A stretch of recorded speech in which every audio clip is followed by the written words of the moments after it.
یاد رکھیں کہ پروردگار عالم نے اپنے لیے تو کوئی پروٹوکول نہیں رکھا، مگر اپنے حبیب کے لیے پروٹوکول رکھا۔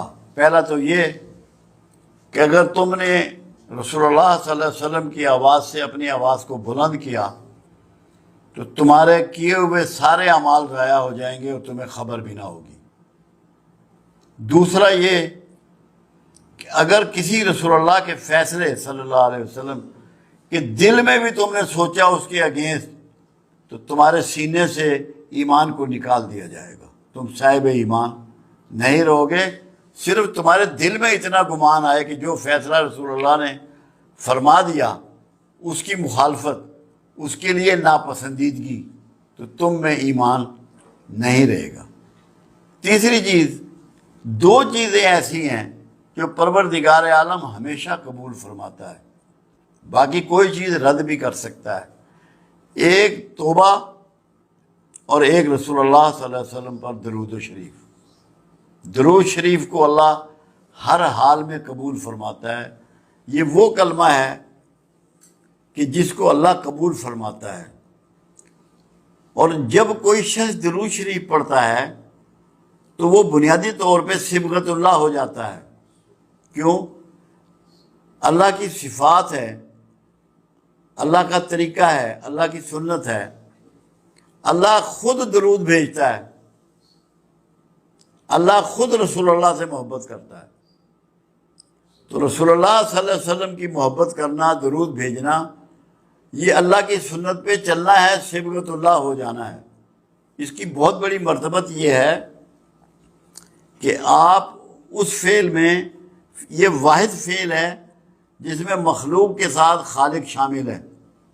آپ نماز پڑھتے ہیں، خالق اس میں شامل نہیں ہے۔ روزہ رکھتے ہیں، خالق اس میں شامل نہیں ہے۔ حج کرتے ہیں، خالق اس میں شامل نہیں ہے۔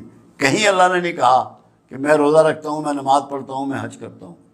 کہا کہ میں اور میرے فرشتے محمد رسول اللہ صلی اللہ علیہ وسلم پہ درود بھیجتے ہیں۔ اے ایمان والو، تم بھی درود و سلام بھیجو، سلامتی بھی۔ ایک تو یہ وہ دعا ہے کہ کائنات میں اس سے بڑھ کے کوئی دعا اگر ہوتی تو اللہ اپنے رسول صلی اللہ علیہ وسلم کے لیے یہ چاہتا کہ وہی دعا دی جائے، رحمت کی، برکت کی، سلامتی کی۔ اس کا فائدہ یہ ہے جو چیز آپ ڈیلیور کرتے ہیں وہی آپ کو واپس ملتی ہے۔ ایک فائدہ یہ ہے، ایک تو اللہ راضی ہوتا ہے، آپ صبغت اللہ ہوتے ہیں، اللہ کی سنت پہ عمل کر رہے ہوتے ہیں۔ آپ جب رسول اللہ صلی اللہ علیہ وسلم پہ رحمت بھیج رہے ہیں، برکت بھیج رہے ہیں، سلامتی بھیج رہے ہیں، یہ سب کچھ آپ کی طرف لوٹایا جا رہا ہے، آپ کی طرف یہ لوٹتا ہے۔ آپ کو بھی یہ چیزیں نصیب ہو رہی ہیں۔ کیوں؟ کہ جو بھی یہ گفٹ اللہ کے حبیب کی طرف روانہ کر رہا ہے، اللہ اس سے راضی ہوتا ہے اور اس کو انہی چیزوں کے ساتھ برکات اور رحمت اور سلامتی پہنچاتا ہے۔ دوسرا، خود اللہ کے رسول صلی اللہ علیہ وسلم کا فرمان مبارک ہے کہ جو میرا درود ہے وہ مجھ تک پہنچایا جاتا ہے لوگوں کو والدین کے ناموں کے ساتھ، کہ فلاں شخص نے، یہ ماں کا نام ہے، یہ باپ کا نام ہے، آپ کو اتنی مرتبہ درود شریف پیش کیا ہے۔ یہ سب سے بڑی بات ہے کہ آپ کا نام رسول اللہ کے دربار میں رجسٹر ہو جاتا ہے کہ اس شخص نے، اس کی یہ والدہ کا نام ہے، یہ اس کے باپ کا نام ہے، یہ درود شریف مجھے بھیجا ہے۔ آپ کے دفتر میں وہ ریکارڈ کرتے ہیں فرشتے، وہ پہنچا دیا جاتا ہے۔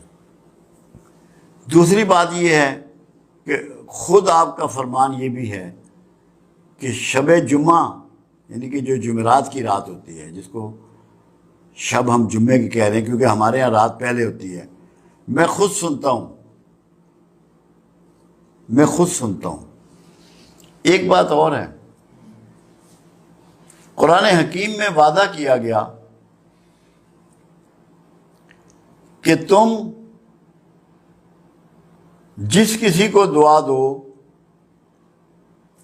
تو جو دعا اس نے دی ہو یا ویسے ہی دعا اسے واپس لوٹاؤ یا اس سے بڑھ کے دعا واپس لوٹاؤ۔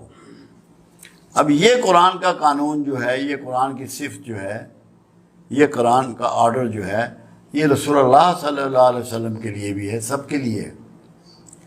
اس لیے جب کوئی شخص کملی والے پر دعا بھیجتا ہے، درود دعا ہی ہے، اور سلام بھیجتا ہے، تو رسول اللہ صلی اللہ علیہ وسلم بھی اس کے لیے دعائیں فرماتے ہیں، ریٹرن میں اس کو دعا عطا فرماتے ہیں، کیونکہ قرآن کے قانون کے عین مطابق۔ تو یہ جنت کی بشارت ہے درود بھیجنے والے کے لیے کہ جب تو رسول اللہ کے لیے دعا بھیج رہا ہے تو رسول اللہ صلی اللہ علیہ وسلم اس سے بہتر طریقے سے تجھے دعا لوٹا رہے ہیں، اور جس کا دعا گو رسول اللہ ہو جائیں اس کے لیے کوئی خطرہ نہیں ہے، کوئی دوزخ کا ڈر نہیں ہے، کوئی آگ کا ڈر نہیں ہے۔ انشاءاللہ اللہ کے ہاں اس کی مغفرت ہے اور اس کی بخشش ہے۔ تو درود شریف بخشش کی ضمانت ہے۔ یہ پڑھنے والا، یہ بھیجنے والا، پڑھنے کا لفظ نہیں ہے، بھیجنے کا لفظ ہے۔ بھیجنے میں یہ ہوتا ہے کہ یہ گفٹ ہوتا ہے، پڑھنا گفٹ نہیں ہے، بھیجنا گفٹ ہے۔ آپ کو یہ یقین ہونا چاہیے کہ آپ کی چیز جو ہے یہ ہوا کے دوش پر جا رہی ہے اور آقا کو پہنچ رہی ہے، یہ گفٹ آپ کا میرے آقا کے پاس جا رہا ہے۔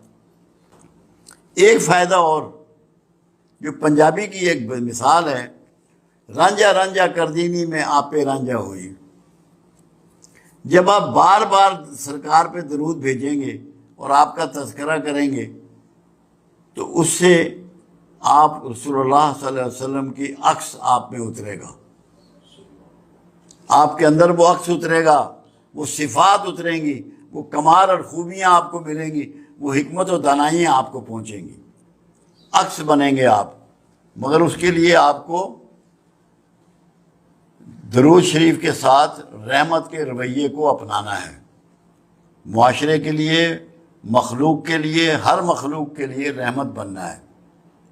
کسی کے لیے زحمت مت بنے، آپ کے ہاتھ اور زبان سے کسی کو تکلیف نہ پہنچے، تو عکس محمد آپ ہو جائیں گے اگر صحیح معنوں میں دل کی گہرائیوں سے اگر آپ درود شریف پڑھیں گے۔ درود شریف کی اتنی برکات ہیں، میرا تو ایمان یہ ہے۔ اور دیکھو کمال کیا کیا گیا، کوئی نماز ایسی نہیں ہے جس میں درود شریف نہیں ہے، یہاں تک کہ جنازے کی نماز میں بھی درود شریف رکھ دیا گیا کہ جس نے کوئی نماز نہیں کبھی پڑھی، ایک دفعہ درود شریف کسی جنازے میں پڑھ لیا تو اللہ کے رسول کی دعاؤں کا مستحق ہو گیا،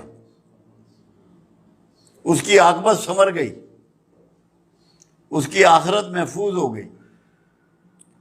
تو یہ اللہ نے ایک مسلمانوں کے لیے شیلڈ بنائی ہے، پناہ گاہ بنائی ہے۔